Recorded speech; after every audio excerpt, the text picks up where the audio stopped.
Hi everyone, the topic of today's video is System of Linear Equation. System of Linear Equation का मतलब ये होता है जैसे आप अगर पहले जो अलजेब्रा में इक्वेशंस सॉल्व करते थे, अगर मैं 3 इक्वेशन यहाँ पर दूँ x + y + z = 2 या यहाँ पर कुछ और भी दे सकते हो 2x + 3y + z = 3 x + 2y plus यहाँ पर ये z है +5z = 7 मीन्स इस तरीके के आप कोई भी अगर इक्वेशंस आप बनाते हैं तो आप उसको अगर पहले सॉल्व करते थे तो पहले 2 इक्वेशन से किसी एक की वैल्यू निकालते थे, फिर उसका थर्ड इक्वेशन, इस तरीके से आप x y z तीनों की वैल्यू अलग अलग निकालते थे। लेकिन आप जब सिस्टम ऑफ लीनियर इक्वेशन को मैट्रिक्स से सॉल्व करते हैं तो उसको आप कैसे सॉल्व करेंगे, means how we can solve a system of linear equation through a matrix. उसके 2 मेथड हैं यहाँ पर जो मैंने यहाँ पर लिखा हुआ है। नॉन होमोजीनियस लीनियर इक्वेशन, ये तो पहले इक्वेशन के टाइप मैंने बताए हैं। Non homogeneous linear equation, homogeneous linear equation. Non homogeneous का मतलब मैंने यहाँ पर लिखा है ax = b।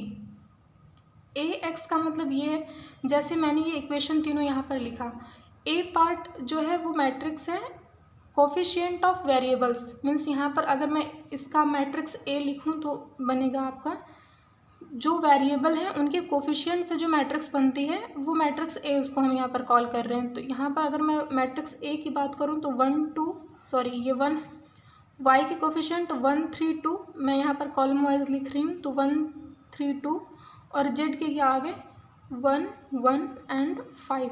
This is matrix A and x is what, जो यहाँ पर जितने भी हमने वेरिएबल यहाँ पर यूज़ किए हुए हैं मीन्स एक्स वाई जेड, तो x is a matrix of variables means x y z, इसको हम कैपिटल X से डिनोट करते हैं। And b is the list of constant, जो यहाँ पर कांस्टेंट है 2 3 7, वो आपके मैट्रिक्स b है। एक यहाँ पर कॉलम मैट्रिक्स बनेगी जैसे x का बना है, वहाँ पे अगर मैं यहाँ पे देखूँ तो b = क्या हो जाएगा 2 3 7। आई होप आपको ये क्लियर हो गया होगा कि ax = b का मतलब क्या है कि यहाँ पर एक कांस्टेंट पार्ट होना चाहिए। ये है नॉन होमोजीनियस लीनियर इक्वेशन। और अगर मैं होमोजीनियस लीनियर इक्वेशन की बात करती हूँ तो ax = 0 है, मीन्स जो आपको ये b पार्ट है वहाँ पे ये कोई कांस्टेंट ना होगा, सारी वैल्यूज़ 0 हो जाए। मीन्स ये मैंने जो 2 3 7 लिखा है यहाँ पर 0 0 0, ये 0 सब होने चाहिए। तो अगर ये राइट वाला पार्ट मीन्स आपका जो कांस्टेंट पार्ट है वो सारे 0 हों तो उसे हम होमोजीनियस लीनियर इक्वेशन कहते हैं। अगर कोई कांस्टेंट वैल्यू वहाँ पर दी हुई होती है तो उसे हम कहते हैं नॉन होमोजीनियस लीनियर इक्वेशन। तो ये तो लीनियर इक्वेशन के दोनों टाइप हो गए। अब सॉल्यूशन कैसे निकालते हैं? सॉल्यूशन लीनियर इक्वेशन से निकल भी सकता है, मीन्स आपको सॉल्यूशन मिल भी सकता है और नहीं भी मिल सकता है। तो अगर पहले हम नॉन होमोजीनियस सिस्टम की बात करें तो यहाँ पर मैंने लिखा है कि if rank of A is not equal to rank of A B, यहाँ पर जो ए बी है वो एक ऑगमेंटेड मैट्रिक्स है। अभी मैं बताती हूँ ए बी का मतलब क्या होगा, पहले आप इसको समझ लीजिए। तो जो हम लीनियर इक्वेशन सॉल्व करेंगे इसमें वो रैंक के थ्रू सॉल्व करेंगे, रैंक फाइंड आउट करेंगे, उसकी वैल्यू क्या आ रही है उस पर डिपेंड करेगा कि इसका सोल्यूशन निकलेगा या नहीं निकलेगा। तो इसमें भी 3 तरह के होते हैं। If rank of A is not equal to rank of A B then no solution. If rank of A is equal to rank of A B and equal to n, n यहाँ पर क्या है number of variables, जैसे मैंने यहाँ पर example लिया हुआ था तो उसमें नंबर ऑफ वेरिएबल्स कितने थे 3 थे, x y एंड z। तो यहाँ पर n is what number of variables या नंबर ऑफ अननोन्स बोल सकते हैं आप। तो अगर ये तीनों बराबर है मीन्स जो a की रैंक है वही ऑगमेंटेड जो मैट्रिक्स बन रही है ए बी उसकी भी रैंक सेम है, और वो किसके, ये दोनों किसके बराबर हैं n के, मीन्स नंबर ऑफ वेरिएबल्स की, तो वहाँ पर यूनिक सोल्यूशन मिलता है। यूनिक सोल्यूशन का सिंपल मतलब होता है कि x की यूनिक वैल्यू, y की यूनिक वैल्यू, z की unique value and x y z is n, sorry means जो लिस्ट है वहाँ पे ये तो नंबर हैं उसके x y z मतलब 3 हो गए, x y z मीन्स जो वेरिएबल्स आप उसमें यूज़ कर रहे हो, ठीक। तो ये यूनिक सोल्यूशन मिलता है। And if rank of A is not equal to rank of A B, sorry equal to rank of A B and less than n, means उन दोनों के रैंक तो सेम है लेकिन नंबर ऑफ़ वेरिएबल्स के बराबर नहीं है, तो वहाँ पर इनफाइनाइट सॉल्यूशन मिलते हैं। अगर आप तीनों इस लाइंस को अगर ध्यान से देखो तो सॉल्यूशन तभी मिल रहे हैं जब रैंक ऑफ ए और रैंक ऑफ ए भी बराबर है। कंसिस्टेंट यहाँ पर मैंने लिखा हुआ है, नो सॉल्यूशन में इनकंसिस्टेंट, और इन दोनों में लिखा हुआ है कंसिस्टेंट। तो कंसिस्टेंट का मतलब ही होता है कि सॉल्यूशन मिल गया आपको, चाहे वो इनफाइनाइट सॉल्यूशन मिला हो या फिर यूनिक सॉल्यूशन मिला हो, लेकिन आपके पास एक सॉल्यूशन है, तो उसको कहते हैं कंसिस्टेंट। अगर आपसे पूछा जाता है कि ये सॉल्यूशन कंसिस्टेंट है या नहीं है, तो अगर वो यूनिक सॉल्यूशन आता है या इनफाइनाइट सॉल्यूशन आता है, दोनों में से कोई भी एक आता है तो वो कंसिस्टेंट में आएगा, मीन्स सॉल्यूशन आपको मिल रहा है। लेकिन अगर आपको कोई सॉल्यूशन नहीं मिलता है, मीन्स नो सॉल्यूशन, इनकंसिस्टेंट। ठीक, तो जो रिक्वायरमेंट है सॉल्यूशन मिलने की वो क्या है कि रैंक दोनों के बराबर होनी चाहिए, means rank of A should be equal to rank of A B. और अगर वो n के बराबर हो जाता है तो आपका एक यूनिक सॉल्यूशन मिलेगा, और वो रैंक वो जो रैंक आ रही है आपकी वो नंबर ऑफ़ वेरिएबल से कम आ रही है, मीन्स उसके बराबर नहीं है, तो आपको इनफाइनाइट सॉल्यूशंस मिलेंगे। तो ये इसका लाइन था, इसके रूल्स थे, इस तरीके से सॉल्व होंगे। मैं एक एग्जांपल लेती हूँ, उसके थ्रू आपको समझाती हूँ कि कैसे सॉल्व होते हैं। मैंने यहाँ पर एक एग्जांपल लिया हुआ है, solve the following system of linear equation of matrix. First क्या है, x plus y plus z is equal to 3, x plus 2y plus 3z is equal to 4, x plus 4y plus 9z is equal to 6। तो पहले हम क्या करेंगे, rank of ए या rank of A B निकालने के लिए मैट्रिक्स ए और ऑगमेंटेड जो मैट्रिक्स है ए बी उसको फाइंड आउट करते हैं। तो मैट्रिक्स ए तो सिंपल क्या है, जो कांस्टेंट है वेरिएबल्स के, मीन्स यहाँ पर 1 1 1 1 2 4 and 1 3 9, this is matrix A. अगर मैं x की बात करूँ तो x यहाँ पे क्या है, x y z and b is 3 4 6, then A B. Matrix A B simple क्या है, मैट्रिक्स ए में आप b को इंसर्ट कर दो साइड में। जैसे आप ये पहले मैट्रिक्स ए लिखो, 1 1 1 1 2 4 1 3 9। मैट्रिक्स बी क्या है, 3 4 6, यहाँ पर आप लिख लो 3 4 6।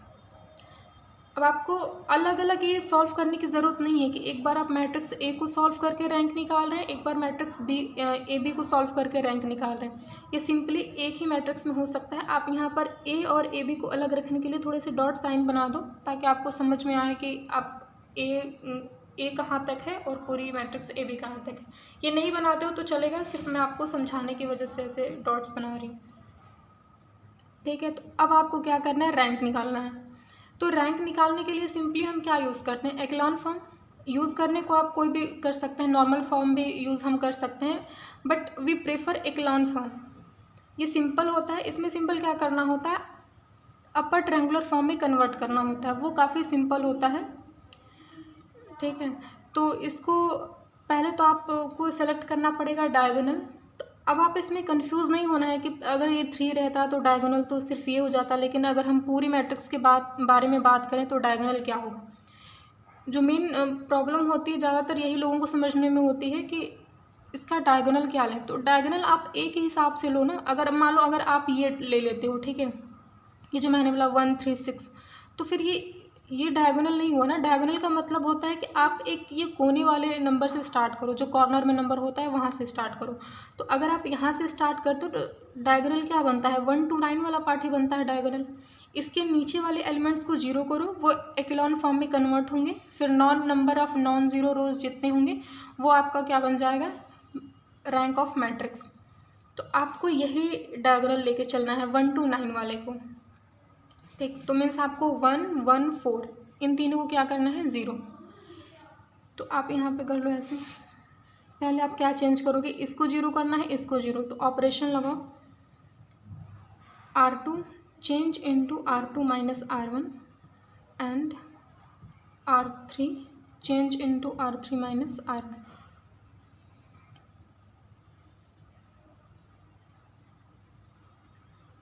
R1 एज इट इज़ रहेगा। R2 क्या हो रहा है, R2 माइनस R1 मीन्स यहाँ पे 0, 2 minus 1 1, 3 minus 1 2, 4 minus 3 1, 1 minus 1 0, 4 minus 1 3 and 9 minus 1 8, 6 minus 3 3। अब आपको 3 को 0 करना है, सिंपली कर सकते हैं, इसमें मल्टीप्लाई करके R3 में माइनस कर दो, 3 0 हो जाएगा। Then R3 change into R3 minus 3R2, operation आप लगाओ तो R1 तो एज इट इज़ रह रहा है 3, here R2 is same and R3 minus 3R2, ये तो 0 रहेगा। 3 माइनस 3 0, 8 माइनस 6 2, 3 माइनस 3 0। ठीक, ये आपका कन्वर्ट हो गया एक्लॉन फॉर्म।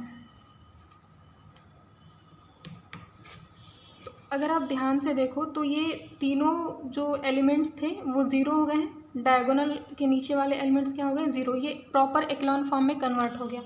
अब आपको रैंक ऑफ ए और रैंक ऑफ ए भी फाइंड आउट करना है। तो जब आप रैंक ऑफ ए के बारे में बात करेंगे तो आप इसको नहीं देखेंगे, मीन्स जो डॉट वाले के बाद की जो एलिमेंट्स है उसको नहीं देखेंगे, सिर्फ ए के बारे में बात करेंगे।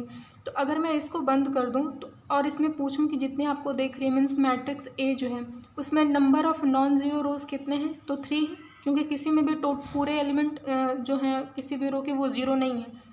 तो रैंक ऑफ ए क्या हो जाएगा, rank of A is equal to 3। इतना समझ में आया। अब इसके बाद रैंक ऑफ ए बी की बात करते हैं। तो आप किसी भी ऑर्डर की मैट्रिक्स की बात करो, रैंक का मतलब सिंपली क्या होता है एक्लॉन फॉर्म में कि नंबर ऑफ नॉन ज़ीरो रोज। तो अगर आप पूरे की बात करो तो इस लाइन में भी 2 है, इस लाइन में सिर्फ एक 0 है, इसमें तो 0 है ही नहीं। तो simply number of non zero rows इसमें भी कितने हुए, 3 हुए।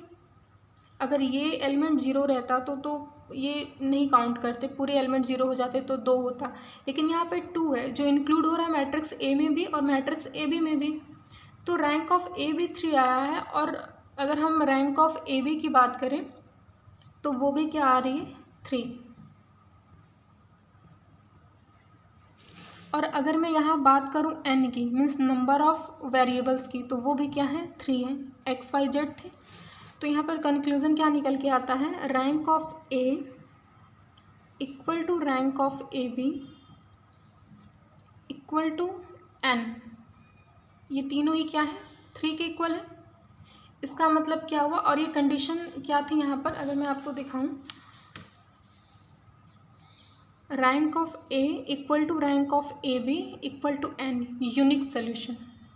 जब ये तीनों बराबर होते हैं तो आपका जो सोल्यूशन है वो क्या होगा, यूनिक। तो यहाँ पर आप लिख सकते हैं यूनिक सोल्यूशन।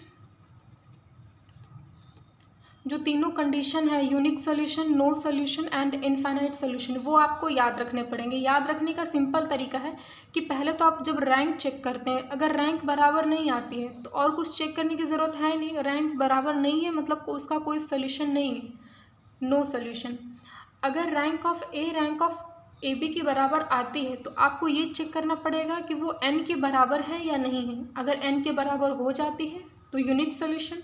यूनिक का सिंपल मतलब है तीनों इक्वल, और बराबर नहीं होती है एन के नंबर ऑफ वेरिएबल्स के तो वो इनफाइनाइट सोल्यूशन। सिंपल से याद हो सकता है, सिंपल तरीके से। और यहाँ पर तो ये पता चल गया कि ये यूनिक सोल्यूशन है इतने तक करने से। अगर आपको सोल्यूशन निकालना है, मीन्स आपको अगर निकालना है सोल्यूशन कि अगर ये यूनिक सोल्यूशन आ रहा है तो एक्चुअल में सोल्यूशन क्या होना चाहिए।